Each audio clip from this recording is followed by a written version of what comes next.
जय हिंद दोस्तों, वंदे मातरम। लाल सिंह चड्ढा के 6 दिन के बॉक्स ऑफिस कलेक्शन निकलकर सामने आ चुके हैं। 50 लाख की मूवी कमा नहीं पाई है, वो भी उस एक्टर की जिसकी पिछली मूवी ने पहले ही दिन 50 करोड़ से ज़्यादा रुपए कमा लिए थे। तो आप समझ सकते हैं इस समय बॉलीवुड की जो मनोदशा है वो किस प्रकार की होगी।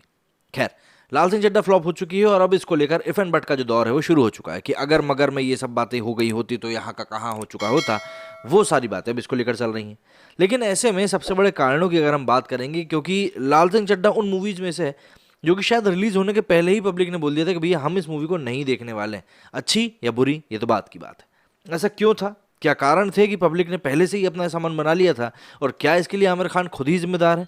इन्हीं सब कारणों को तलाशते हुए आज हम एक ठोस बात करने की कोशिश करेंगे कि आखिर कहाँ पे गलती हुई है आमिर खान से, या फिर इनके ही जो मूवी बनाने वाले लोग हैं उनमें से किसी से, कि इस मूवी को रिलीज होने के पहले ही पब्लिक के इतने बहिष्कार का सामना करना पड़ा। और फिर इन एक्टर्स के, चाहे करीना कपूर के स्वर बदले हों या फिर आमिर खान के स्वर बदले हों, इनमें से किसी के भी स्वर बदलने का कोई फर्क इनको पड़ा नहीं है, मतलब कि मूवी को पड़ा नहीं है। और मूवी के कलेक्शंस का नीचे जाना बदस्तूर जारी है।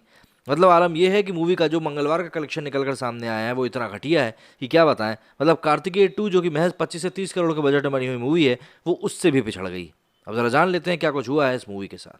फिल्म लाल सिंह चड्ढा की घरेलू कमाई बॉक्स ऑफिस पर आमिर खान की ही एक फिल्म 3 इडियट्स वाली रफ्तार से चल रही है, और बहिष्कार की मुहिम के बीच भी इसने अब तक पहले हफ्ते में इस फिल्म से ज़्यादा ही कलेक्शन किया है। फिल्म ने पहले हफ्ते इस साल विदेश में सबसे ज़्यादा कमाई करने वाली हिंदी फिल्म का रिकॉर्ड बना दिया है। लेकिन जिस तरह से लोग लाउडस्पीकर लेकर सिनेमाघरों के बुकिंग काउंटर पर लोगों से फिल्म की टिकटें ना खरीदने की अपील कर रहे हैं और फिल्म देखने पहुंच रहे लोगों को भी अपने रुआब में लेने की कोशिश कर रहे हैं, उससे मामला अब समझना मुश्किल है। लेकिन ये तो फिल्म लाल सिंह चड्ढा के रिलीज़ के बाद ही पता चलेगा। तो चलिए आज आपको बताते हैं कि आमिर खान की उन 10 बड़ी गलतियों के बारे में जिसके चलते हो सकता है कि उनकी इस फिल्म को मतलब एक ऐसी ब्रांडिंग मिली जिसका इसको तगड़ा नुकसान उठाना पड़ गया। सबसे पहले तो बात करें ठग्स ऑफ हिंदुस्तान की। दरअसल हिंदी सिनेमा की धड़कनों पर नज़र रखने वाले जानते हैं कि अपनी पिछली फिल्म ठग्स ऑफ हिंदुस्तान के समय आमिर खान अलग ही रंग में थे। फिल्म के हर फ्रेम में उनकी छाप नजर आ रही थी, और उन दिनों उन पर छाप थी फिल्म की हीरोइन फातिमा सना शेख की। यशराज फिल्म्स का हर शख्स दबी जुबान में जानता था कि फिल्म के निर्देशक विजय कुमार कृष्ण आचार्य इस फिल्म के बस कहने भर के निर्देशक थे। फिल्म जैसी लिखी गई थी वैसी बनी नहीं, और नतीजा सबके सामने। इस फिल्म की शूटिंग के दौरान परवान चढ़ा आमिर खान का नया इश्क उनके जीवन में बीते 5 साल से उथल पुथल मचाए हुए। इसके बाद बारी आती है किरण राव से अलग होने के फैसले की। दरअसल आमतौर पर नेक्स्ट डोर बॉय की इमेज लेकर हिंदी सिनेमा में मशहूर हुए आमिर खान के ब्रांड को सबसे बड़ा तगड़ा झटका तब लगा जब कोविड संक्रमण काल के बीच में ही उन्होंने अपनी दूसरी पत्नी से अलग होने का फैसला किया। किरण राव और आमिर खान की खटपट होती रही है। उनके बीच का झगड़ा बताते हैं कि तब सार्वजनिक हुआ जब एक त्यौहार पर फातिमा सना शेख उनके घर पहुंच गई। किरण राव ने इस पर सख्त एतराज़ जताया और वहां मौजूद लोगों की माने तो इसे लेकर काफ़ी हंगामा भी हुआ। बात यहीं से बिगड़नी शुरू हुई तो इतनी बिगड़ी कि दोनों पति पत्नी ही नहीं रहे। आमिर की निजी ब्रांडिंग पर यह पूरा प्रकरण एक बहुत बड़ा धब्बा लेकर आया था। इसके अलावा तुर्की के खलीफा को मुसलमानों का अलम बरदार बनाने को लेकर शुरू हुए खिलाफत आंदोलन के दिनों से ही तुर्की को लेकर देश के एक बड़े वर्ग का गुस्सा पनपता रहा है। आज़ादी की लड़ाई में इस खिलाफत आंदोलन का कैसे बेजा इस्तेमाल हुआ और कैसे बाद में ये आंदोलन मुस्लिम कट्टरपंथियों के हाथ चला गया और देश के विभाजन की नींव पड़ी, ये सब इतिहास में दर्ज है। लेकिन देश में फैले कोरोना संक्रमण काल के दौरान वो अपनी फिल्म लाल सिंह चड्ढा की शूटिंग की संभावना तलाशने के लिए तुर्की जहाँ पहुंचे।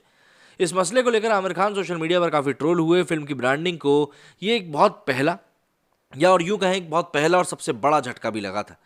इसके अलावा ये सब भी चल ही रहा था कि एक दिन आमिर खान के यहाँ से एक बयान जारी हुआ। बयान में कहा गया कि आमिर अब फिल्म लाल सिंह चड्ढा की रिलीज़ तक मोबाइल का इस्तेमाल ही नहीं करेंगे। कहा गया कि ऐसा इसलिए किया गया ताकि आमिर खान फिल्म लाल सिंह चड्ढा के पोस्ट प्रोडक्शन पर पूरा ध्यान दे सके। लेकिन इस बार इसका असर दो तरफा हुआ। दरअसल आमिर के प्रशंसकों ने इसे आमिर का उनसे दूर होने का एक तरफा फैसला माना, और उनके तमाम प्रशंसकों ने इसकी तीखी आलोचना भी करी। इन्हीं सब बातों के साथ आमिर ने अपने सारे निजी सोशल मीडिया अकाउंट्स भी बंद कर दिए। आमिर ये समझ ही नहीं पाए कि वो जितना अपने प्रशंसकों से दूर हो रहे हैं, उनके प्रशंसक भी उनसे उतना ही दूर होते जा रहे हैं। इसके अलावा फिल्म लाल सिंह चड्ढा की रिलीज से पहले उनके विरोधियों ने पूरी योजना के तहत फिल्म का विरोध का प्लान हफ्तों पहले से ही बनाना शुरू कर दिया था। लेकिन आमिर खान प्रोडक्शंस की मार्केटिंग और पीआर टीम रेगिस्तान की शुतुरमुर्ग बनी रही। आमिर की निजी और फिल्म लाल सिंह चड्ढा की ब्रांडिंग ठीक करने के लिए किसी तरह की कोई कोशिश ही नहीं करी गई। इन सब के बीच में एक संदेश मुंबई में यह भी आया कि लाखों लोगों तक पहुंचाना है कि आमिर खान की फिल्में चीन में इसलिए रिलीज होती हैं ताकि उनके जरिए भारत में तमाम ऐसा पैसा लाया जा सके जिसका कोई हिसाब नहीं है। धन शोधन के इन आरोपों की जानकारी मुंबई की संबंधित एजेंसियों तक भी पहुंची, और इसमें आश्चर्य नहीं होना चाहिए कि अगर आने वाले दिनों में इसकी जांच पड़ताल भी शुरू हो जाए। इसके अलावा आमिर खान को उनके करीबियों ने हिंदी सिनेमा का जीनियस बताकर ही हमेशा पेश किया। हर बार उनकी छवि ऐसी बनाई गई कि वो अपनी फिल्मों के मार्केटिंग गुरु हैं, लेकिन इस बार उनकी इसी टीम ने फिल्म को लेकर जो भी कदम उठाए सब के सब उल्टे पड़े। आमिर इस बार अपनी अतिरिक्त चतुराई के चलते फंस गए। सोशल मीडिया कुछ समय पहले तक ज़्यादा सक्रिय नहीं था। आमिर ने मीडिया के जरिए अपनी छवि जिन कदमों से खूब चमकाई थी, वे सारे कदम आज की डेट में अब फीके पड़ चुके हैं, या यूँ कहें कि उनके केस में अब उल्टे भी पड़ रहे हैं। आलोचकों से बनी उनकी दूरी और उनके आसपास हर बार यस सर कहने वालों की बड़ी तादाद ने आमिर को फिल्म लाल सिंह चड्ढा के दौरान सबसे ज़्यादा नुकसान पहुंचाया है। इसके अलावा आमिर खान के प्रशंसक जिस तरीके से लाल सिंह चड्ढा का बेसब्री से इंतजार कर रहे थे, आमिर ने अपने दोस्त अमीन हाजी की फिल्म कोई जाने ना में एक गाना कर डाला, हरफन मौला। एली एवराम के साथ एक बार में डांस करते देखे आमिर खान के इस गाने से अमीन की फिल्म को कोई फायदा नहीं हुआ, उल्टा आमिर खान फिर एक बार अपनी छवि को चोट पहुंचा गए। इन्हीं दिनों वो तमाम विज्ञापन फिल्मों की शूटिंग करते हुए नजर आ रहे थे, लेकिन अपने प्रशंसकों से इस दौरान सीधे संवाद का उन्होंने कोई जतन किया ही नहीं। उनके कट्टर प्रशंसकों को भी तब लगने लगा था कि आमिर खान सिर्फ अपनी रिलीज के समय ही अपने प्रशंसकों से भावनात्मक रिश्ता जोड़ने की कोशिश करते हैं, और इस बार ये कोशिश फिल्म लाल सिंह चड्ढा से पहले कामयाब बिल्कुल हो ही नहीं पाई। सबसे बड़ी बात, आमिर खान को मार्केटिंग का गुरु बताने वाली उनकी मार्केटिंग और पीआर टीम ने फिल्म ठग्स ऑफ हिंदुस्तान के सुपर फ्लॉप होने के बाद उन्हें एक जगह फिल्म के लिए माफ़ी मांगने के लिए तैयार कर लिया। तब मांगी गई माफ़ी का ये वीडियो इस बार लाल सिंह चड्ढा के रिलीज होने के दूसरे दिन से ही सोशल मीडिया पर वायरल होने लगा। फिल्म लाल सिंह चड्ढा का विरोध कर रहे लोगों ने इस वीडियो को आमिर की इसी फिल्म के लिए मांगी गई माफ़ी के तौर पर प्रचारित किया। आमिर खान खासतौर पर फिल्म की रिलीज से पहले मीडिया में खूब इंटरव्यू भी देते हैं, लेकिन इस बार मुंबई में उनकी पहली मीडिया मुलाकात ही उल्टी पड़ गई। झुंड में बुलाए गए इन पत्रकारों में से कई सेट एजेंडा के साथ पहुंचे और उनकी उसी बात को लेकर हवा बना दी गई जिसमें उन्होंने खुद को देशप्रेमी साबित बनाने की कोशिश करी थी।